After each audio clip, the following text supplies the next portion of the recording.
My name is Dr. Garrett Hallweg. I've spent the last 14 years as a psychiatrist helping others to discover truth about our reality. This provocative time cover asked, "Is truth dead?"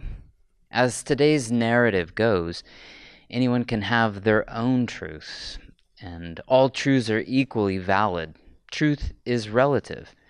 You have your truth, I have my truth. Can't we all just get along? If you've been following this series, by now you know we should treat all humans equal, but not all ideas. As we have seen, the truth we believe has real-life consequences. Our truth impacts our thinking, our emotions, and our behaviors. The closer your truth is to the truth, the better your thinking, emotions, and behaviors. I have a patient who tells me it's okay to sleep with whoever you want. But then he complains about how the girls he dates create all this drama in his life.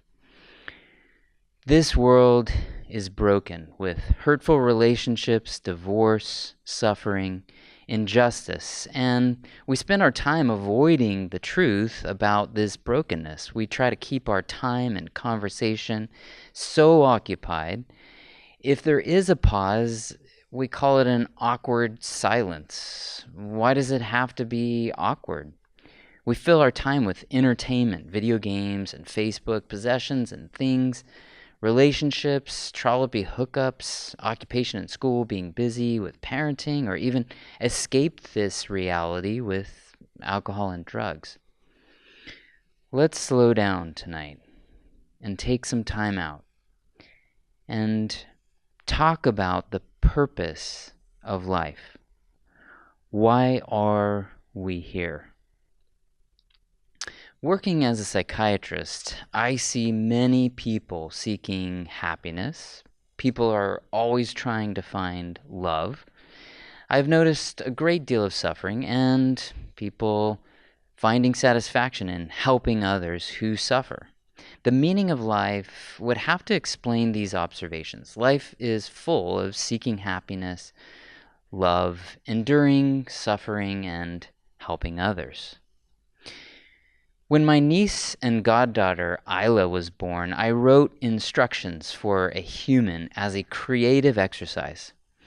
As a review of the last talk on identity, here's my attempt if babies came with an instruction label. Handcrafted in heaven with the likeness of God, a one-of-a-kind with supreme worth, endowed with the legal adoption rights to a father who knows everything and owns, well, basically everything. Duties and responsibilities are to believe fully and trust in Father God. Warning: choosing a relationship with Him is not mandatory.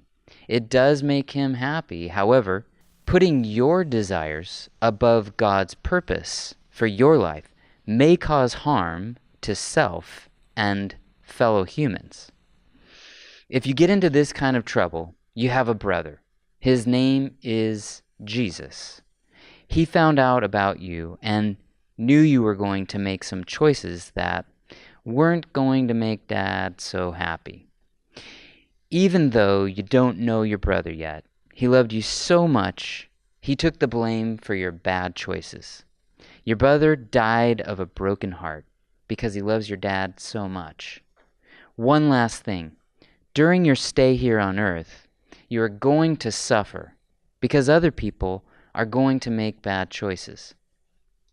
Don't forget to tell them about your brother.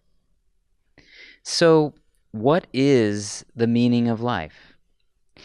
Pragmatists, nihilists, evolutionists would say the meaning of life is to eat, survive, and reproduce.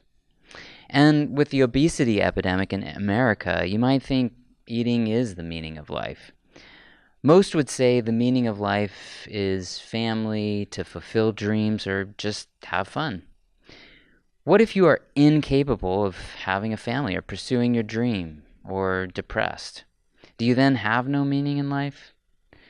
Some people approach the purpose of life by saying, you have to soak up all the happiness and fun you can get in this life. You should indulge your every desire. Others take the exact opposite approach to the meaning of life. They say our love of food or family create a dependence on these things, and that doesn't last or only ends in pain. And so we should learn to overcome our desires for these earthly pleasures, temporary happiness, and illusions of love. Let's think about our life here on earth. If we are the end result of a cosmic accident, the sun will burn out, the earth will grow cold, and it will all be forgotten. If this is true, there is no meaning to anything that anyone does. But I know deep down there is meaning to life. We are the only species that wrestles with this dilemma. So, what matters most to you? What do you love the most? What brings you the most happiness? What do you devote the most time, energy, and resources to? That is typically what determines how people describe the meaning for their life. What is that one thing we could not live without? What is the one thing, if taken away, our life would come crumbling down and we would suffer or hurt the most? Our meaning in life is what matters the most. What matters most to you? Nursing homes teach us about the meaning of life. Residents in nursing homes have often lost all their friends. They might be far from family and visits are infrequent. Many people living in nursing homes say there is nothing that matters to them in life. Essentially, they have no purpose in their life. One doctor noticed when he randomly assigned a pet or plant or gave something to residents to care for, it reduced their overall use of medications, hospitalizations, deaths, and increased their quality of life and happiness scores. The difference they report is I have a purpose and what I do makes a difference, even if it is just keeping a plant alive. Just like helping or caring for something or someone can bring meaning and purpose, suffering can teach us about the meaning of life. Jim and Susie lost their daughter after a tragic battle with cancer. After the death of their child, Jim and Susie struggled with their marriage. After 6 months in counseling, they decided to file for a divorce. One day, Susie had a dramatic realization. In her own words, she explained to her husband, Jim, if their daughter is looking down on them, she would not want her parents fighting or divorced. Their daughter would be devastated if she knew her death caused them to get divorced. Suffering, like the loss of a child, can destroy your sense that life has meaning. But if you believe life's meaning transcends this physical world, then suffering can bring you closer to the meaning of life. Just like Jim and Susie's thoughts of their daughter brought them closer to their daughter's memory and closer to each other. In the memoirs of a Holocaust survivor, Joseph recounts the day he found out his wife was dead. Joseph saw other men in the concentration camp losing hope and dying. Joseph remembers many men who lost meaning and purpose in life. They would treat other prisoners with the contempt, injustices, and the same evil they were victims of. Joseph found meaning in the midst of this hell by thinking on the fact, I knew my wife was looking down on me and would want me to bring hope to others. Suffering, like living in a concentration camp, can destroy your belief that life has meaning. But If you believe life's meaning transcends this physical world, then suffering can bring you closer to the meaning of life. Let's summarize what we've learned so far about the meaning of life. The meaning of life is what matters most to the individual. Purpose is felt through helping others. A transcendent meaning of life overcomes suffering in this temporal space and time. Modern-day psychologists and sociologists argue we have outgrown the need for a meaning of life that transcends our physical world. They claim sophisticated cultures don't need any transcendent reference point, such as God, to have meaning. Another theory goes, as countries become more technologically advanced, they become less interested in God. However, these arguments are not true. When you study Africa, Japan, and China, these countries all demonstrated economic development even as Christianity increased. Industrialized, wealthy countries are not beyond seeking a transcendent meaning of life. In fact, I see affluent people from this country who have everything but still struggle with the meaning of life. So to summarize what we've learned so far about the meaning of life, a transcendent reference point to find meaning of life works for wealthy and the poor. A transcendent reference point to meaning of life works for industrialized, developed, philosophically sophisticated nations, as well as impoverished, developing ones. If we choose the meaning of life on an individual basis, then the meaning of life becomes a matter of personal preference. However, this raises the question, what happens if one's meaning of life harms another's? For example, if you're a Nazi and decide the meaning of life is to exterminate Jews, it follows this meaning of life directly opposes Joseph's meaning of life, which is his wife, also a Jew. We cannot choose whatever preference we desire for our meaning. We need an objective meaning for our life. When it comes to the meaning of life, your worldview matters. It comes down to, how do you answer this question? Do you think there is a God, a heaven, a hell, a life after death, or an existence beyond this life? The first worldview is, there is a God, there is a heaven, there is a hell, there is an eternity. This view says there is a transcendent purpose to life, a meaning that goes beyond this temporal existence. This would have a profound impact on the meaning of your life. The second worldview says there is no God, no heaven, no hell, no eternity. If this is true, there is no meaning. If we are a cosmic accident, when we die, we turn to dust, and there is nothing more. If you accept this worldview, life is purposeless. The meaning you ascribe to life is arbitrary. Many would argue, but there is meaning. However, this worldview means life is just the inconsequence of a random process going nowhere in particular. So, why would anyone trust an artificial meaning you attach to this life? Some even argue, well, it's better this way. If life has no meaning, we can make up our own meaning. It's a blank canvas. We are free to make up our own purpose for life. How are you doing with that? Many people I talk with trying to make the meaning of life about what makes them happy don't end up any more fulfilled.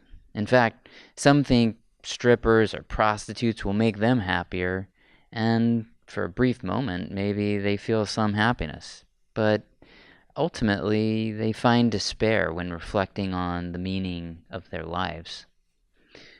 These same people usually end up telling me, I don't want God to be true because I want to do the things God would not approve of. But just because we don't want God to be true doesn't mean God isn't true. A subjective meaning to life, one we create, makes sense if this is all there is. Choose whatever you want because life is ultimately meaningless after we die.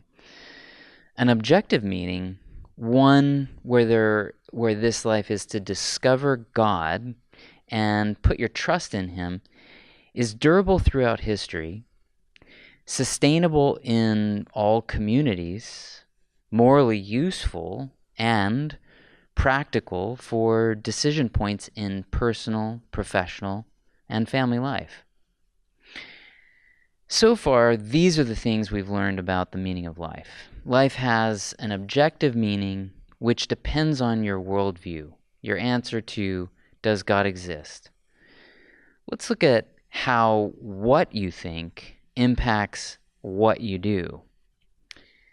Through our experiences and reason, we arrive at truth. And our truth has a couple of possibilities. Possibility number one, we create our meaning of our life. And this truth affects the way we think, feel, and behave. And possibility number two, God is the meaning of life. This obviously will impact the way we think, feel, and behave. We've already considered the first possibility of if we choose our own meaning of life, and for obvious reasons, it doesn't work. What if we choose God as the meaning of life?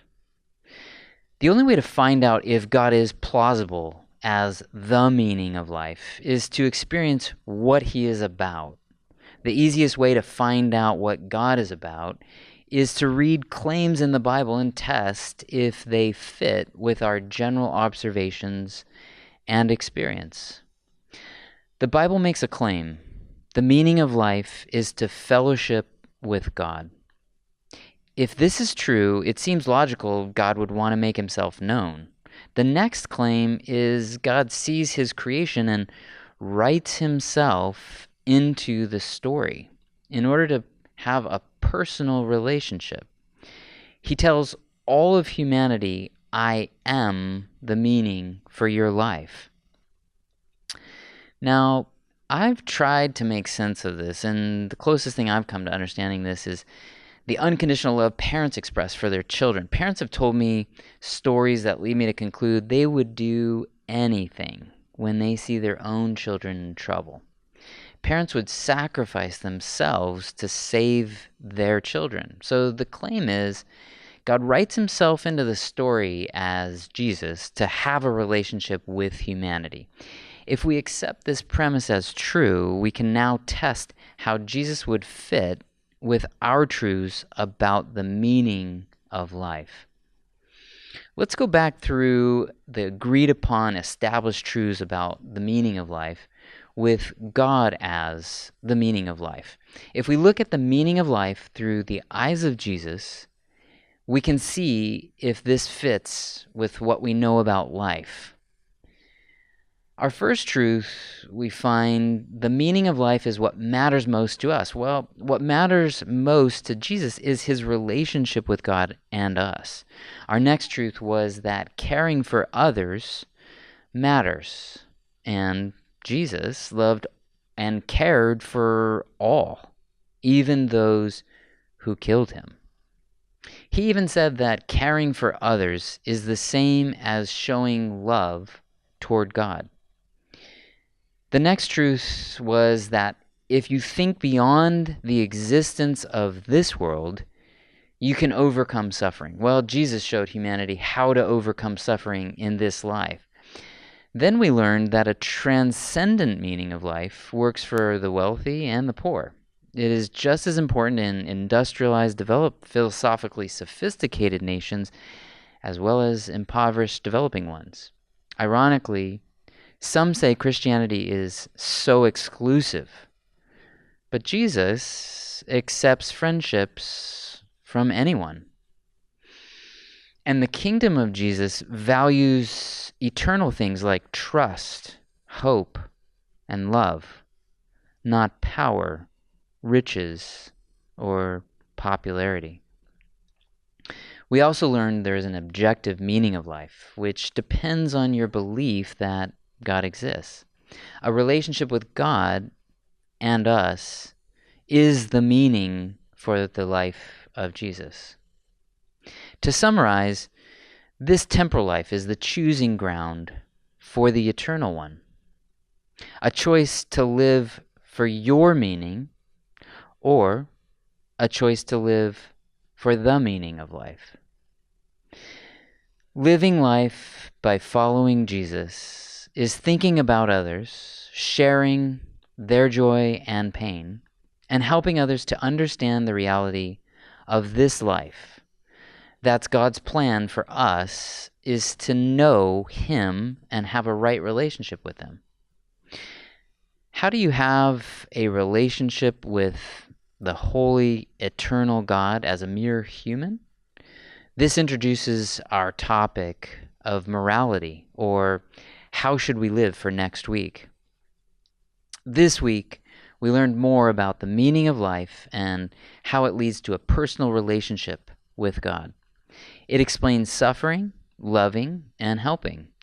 And through this, people find happiness. The meaning of life is to know God and have a relationship with Him, be impacted by His love in order to love others and share His nature with others. There is a story in Genesis. In this story, life's purpose was just to enjoy a relationship with God. We worked in the orchard, took care of the animals, had a purpose that mattered to God, whom we loved. But our meaning was disrupted, our relationship with God, and is to this day.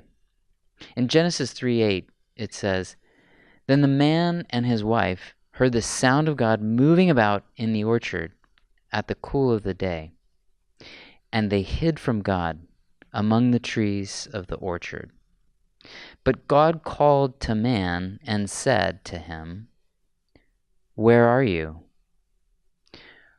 What would you say if God asked, "Where are you?" Would it bring meaning to your life if you said, "Here I am"? Tune in next time when we talk about how we should live. Thank you for listening. I'm Dr. Garrett Hallweg.